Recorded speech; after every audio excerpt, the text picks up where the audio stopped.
अभी जो पहला टॉपिक है वो है इनऑर्गेनिक कॉम्प्लेक्सेस।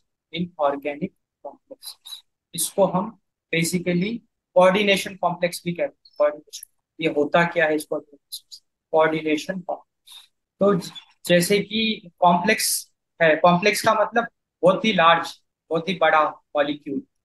तो इसका एग्जैक्टली मतलब ये है, लाइक अगर मैं इनऑर्गेनिक कॉम्प्लेक्स या कोऑर्डिनेशन कॉम्प्लेक्स की बात करूं तो large molecules, molecules containing one और मोर मेटल सेंटर्स, ये सबसे important, metal centres that are bound, that is bounded to ligand. Inorganic complex की अगर मैं बात करूं तो जो सबसे इंपॉर्टेंट प्रॉपर्टी उसकी है वो है मेटल सेंटर। इसका मतलब एक ऐसा लार्ज मॉलिक्यूल जिसमें मेटल मौजूद होना चाहिए। अभी हम एग्जांपल्स देखेंगे, समझ में आएगा। क्योंकि अभी तक आपने जितनी केमिस्ट्री पढ़ी है उसमें मेनली या तो हमने जैसे ऑर्गेनिक केमिस्ट्री में कार्बन, हाइड्रोजन या फिर हम्म। नॉन मेटल्स, हम्म। नाइट्रोजन लगा दिया हमने, ऑक्सीजन लगा दिया, फ्लोरीन लगा दिया। बट मेटल्स, ऐसे मॉलिक्यूल जिसके अंदर मेटल्स मौजूद है, वो अभी तक हमने अच्छे से पढ़ा नहीं। इसीलिए like we were facing difficulty also, क्योंकि वो एक अलग केमिस्ट्री है। That is the chemistry of this coordination complex. तो इनऑर्गेनिक कॉम्प्लेक्स एक ऐसा लार्ज मॉलिक्यूल है विच कैन कंटेन वन और मोर, ये भी इंपॉर्टेंट है कि एक या एक से ज्यादा मेटल्स के एटम्स उसके अंदर मौजूद होते हैं। And it is bounded to ligands. अब ये लिगेंड्स क्या है इसको डिटेल में डिस्कस करेंगे, बट अभी मैं आपको एक आइडिया देता हूँ। कुछ ऐसे एटम्स होते हैं जिनके पास लोन पेयर ऑफ इलेक्ट्रॉन्स होता है। Can you give me an example of any atom with lone pair of electrons? Um हाँ, एमएन। नाइट्रोजन। नाइट्रोजन। नाइट्रोजन एक बहुत फ्लोर। हाँ, फ्लोरीन, क्लोरीन, ऑक्सीजन। ऑक्सीजन के पास भी है लोन पेयर ऑफ इलेक्ट्रॉन्स, है ना? ऑक्सीजन के पास भी है। तो बेसिकली आइडिया ये है कि जिनके पास भी लोन पेयर ऑफ इलेक्ट्रॉन्स है वो अपने लोन पेयर ऑफ इलेक्ट्रॉन्स को डोनेट कर सकते हैं। जिनके पास भी इलेक्ट्रॉन को डोनेट करने की कैपेसिटी है उनको हम लिगेंड कहते हैं। हम्म। So what are ligands? Ligands are basically, they can be atoms, neutral atoms, they can be ions, or they can be molecules that donate electrons, that donate electrons to the metal. So ligand are, they are basically, they have electron donating capacity. So there are so many atoms, like you also gave examples. They have some extra electrons, like lone pair of electrons, which they can donate, and hence they are ligands. And they are donating that electron to the metal. And उस donation से जो bond बनता है उसको हम metallic bond कहते हैं, वो भी हम आगे डिस्कस करेंगे। कोऑर्डिनेशन बॉन्ड भी कहते हैं उसको। और जो आपका यस। आयन, आयन मतलब एनायन, क्योंकि कैटायन के पास तो इलेक्ट्रॉन डोनेट करने की कैपेसिटी नहीं है। कैटायन जो पॉजिटिव चार्ज है कैटायन, वो तो हमेशा हम्म। इलेक्ट्रॉन ठीक है। देगा, रिसीव। वो रिसीव करेगा कैटायन, पॉजिटिव चार्ज, किसी भी एटम पे अगर पॉजिटिव चार्ज। और वो एनायन, अगर एनायन के पास एक्सेस ऑफ चार्ज है, इसीलिए उसके पास नेगेटिव चार्ज है, तो वो भी इलेक्ट्रॉन्स को डोनेट करने की कैपेसिटी रखता है, तो वो भी लिगेंड का रोल प्ले कर सकता है। एंड कुछ मॉलिक्यूल्स होते हैं, मॉलिक्यूल मतलब कॉम्बिनेशन ऑफ एटम्स, उनके पास भी एक्सेस ऑफ इलेक्ट्रॉन्स होता है। They have the capacity to donate, capability to donate electrons to the metals, so they are ligands. तो अब अपने को बिल्कुल बात समझ में आ गई, क्योंकि देखो आइडिया ऐसा है ना, नॉर्मली मेटल्स के साथ बॉन्ड अगर आपको बनाना है तो मेटल्स को इलेक्ट्रॉन्स डोनेट करना पड़ेगा, तभी तो बॉन्ड बनेगा। हम्म। क्योंकि मेटल्स हाईली न्यूट्रल होते हैं, वैसे देखा जाए तो कम, क्योंकि हैवी होते हैं। तो यस। जितने भी मेटल्स के साथ बॉन्ड बनते हैं वो लिगेंड, जो भी मेटल्स के साथ बॉन्ड बनाता है उसको हम लिगेंड कहते हैं। और लिगेंड की क्या प्रॉपर्टी है? वो इलेक्ट्रॉन्स को डोनेट कर सकते हैं। अब हम कुछ एग्जांपल्स देखते हैं इनऑर्गेनिक कॉम्प्लेक्सेस के, ऐसे लार्ज मॉलिक्यूल्स के जिनके अंदर मेटल मौजूद है। कुछ एग्जांपल्स देखिए। तो पहला जो एग्जांपल है that is this, cobalt, chlorine. ये एक एग्जांपल है न्यूट्रल कॉम्प्लेक्स का। अब देखने में थोड़ा सा खतरनाक लग रहा है, बट बहुत इजी है। देखो, इसमें जो मेटल है वो कोबाल्ट है, metal is the cobalt. And बाकी ये फ्लोरीन और NH3, ये लिगेंड का काम करे। हम्म। एंड ये एक इनऑर्गेनिक कॉम्प्लेक्स है और ये न्यूट्रल है, क्योंकि इस पे कोई चार्ज नहीं है। मतलब ये जो पूरा का पूरा मॉलिक्यूल है उस पे कोई नेट चार्ज नहीं है। So it is an example of a neutral complex, neutral inorganic complex. अब इसमें थोड़ा सा मैं आपको एक आइडिया देता हूँ कि जो अपना ये कोबाल्ट है ये CO3+, ये sp3d2 हाइब्रिडाइजेशन करता है। मतलब कि इसका एक s ऑर्बिटल, 3p ऑर्बिटल और 2d ऑर्बिटल, ये ये मिल जाते हैं, हाइब्रिडाइज हो जाते हैं, और 6 ऑर्बिटल ये बनाते हैं, क्योंकि 3 4 5 6। तो ये बेसिकली जो कोबाल्ट है वो 6 बॉन्ड बना सकता है। इसीलिए जो CO है, अब जैसे Cl3, तो 3Cl जुड़ गए और 3NH3 जुड़ गए। तो कोबाल्ट जो है वो हमेशा 6 बॉन्ड बना सकता है, तो इस यस। तरीके से। और इसका जो ज्योमेट्री होगा वो ऑक्टाहेड्रन होगा।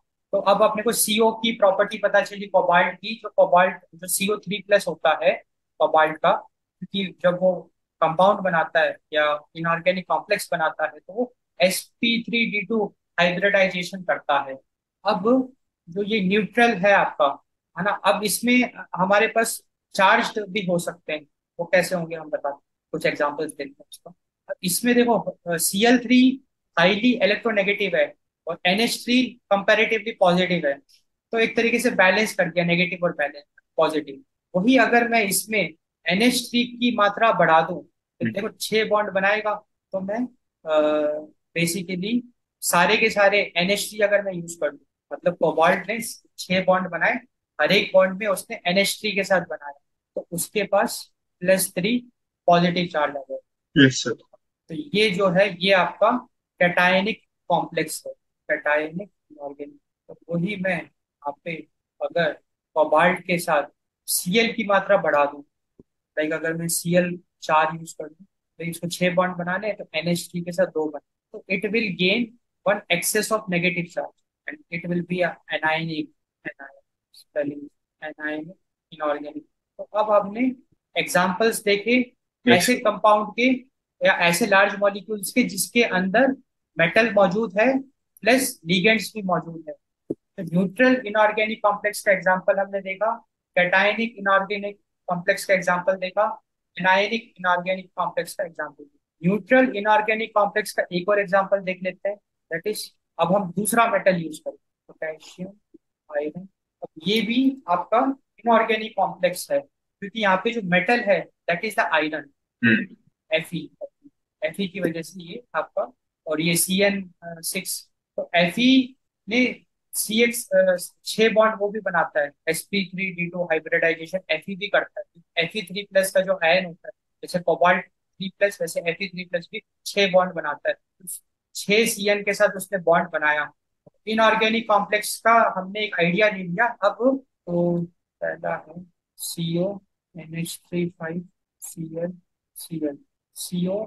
तो देखो कोबाल्ट 6 बॉन्ड बनाएगा, तो NH3 के साथ 5 बना दिए, एक Cl के साथ। तो ये जो भी एक पॉजिटिव चार्ज होगा उसके ऊपर +2, क्योंकि NH3 दो ज्यादा है, तो +2।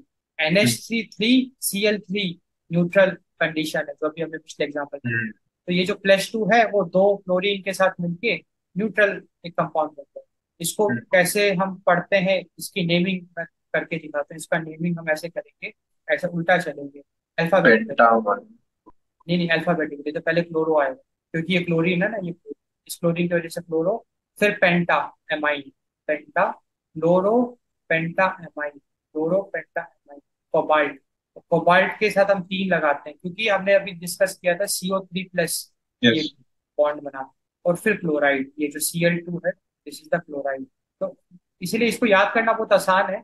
बस अगर आपने ये एग्जाम्पल याद कर लिया तो इसकी नेमिंग बहुत इजी है। पहले आप Cl से शुरू करो, क्लोरो, पेंटा एमाइड, कोबाल्ट 3, क्लोराइड। यस। अब एक एग्जांपल और देख, CrH2O4 Cl2। तो यहाँ पे भी हम ऐसे अल्फाबेटिकली, तो ये हो जाएगा डाइक्लोरो। डाइक्लोरो। डाइक्लोरो। और tetra aqua chromium chloride. Very good, three that's right. Chloride. या दैट्स वेरी राइट, बिल्कुल सही जवाब। Dichloro tetra aquo. एक्वा। ये है क्रोमियम, Cr जो है, थ्री क्लोराइड। और क्रोमियम भी आपका 3 होता है, सही, Cr3 क्लोराइड, दैट्स राइट। एक एग्जांपल और दो। तो ये सारे आपके इनऑर्गेनिक कॉम्प्लेक्सेस, PTCl। अब इसमें नेमिंग कन्वेंशन ये होता है कि अगर यहाँ पे ये जो PTCl3 है ये एनायन का काम कर रहा है, क्योंकि यस। पोटेशियम पॉजिटिव है, ये नेगेटिव है, तो जो पॉजिटिव होता है उसको पहले लेते हैं नेमिंग में। ये इसलिए पहले दो एग्जाम्पल में ये जो हमारा कॉम्प्लेक्स था वो पॉजिटिव का काम कर रहा था, कैटाइन का काम, इसलिए उसकी नेमिंग हमने पहले, तो यहाँ पे पोटेशियम पहले हम लिखें, उसके बाद हम अंदर वाले को नेम करेंगे, और नेम आप करोगे अच्छा, अल्फाबेटिकली। ट्राइक्लोरो अमाइन हाँ, बिल्कुल सही। थ्री ट्राई, पोटेशियम पीटी मतलब प्लेटिनम, ऑक्सीप्लाटिन। तो उसको कहते हैं प्लेटिनेट, और प्लेटिनेट आपका टू है। तो थोड़ी चीजें याद कर लीजिए क्योंकि उसकी प्रॉपर्टी है पीटी टू प्लस। तो potassium trichloro amine platinate two, तीन एग्जाम्पल और करने हैं, करने पीटी Cl2 NH3 ट्वाइस। और तो इसमें होगा dichloro okay. Diamine platinate two होगा।